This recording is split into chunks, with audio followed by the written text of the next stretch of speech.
You ask Tiger to solve. This deals with linear equations with one unknown. The final result is y equals -2. Let's solve it step by step. Simplify the expression. Simplify the arithmetic.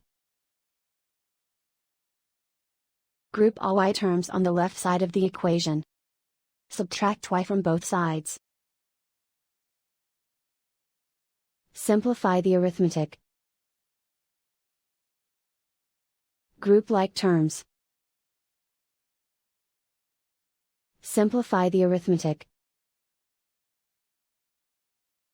Isolate the y. Divide both sides by -4. Cancel out the negatives. Simplify the fraction.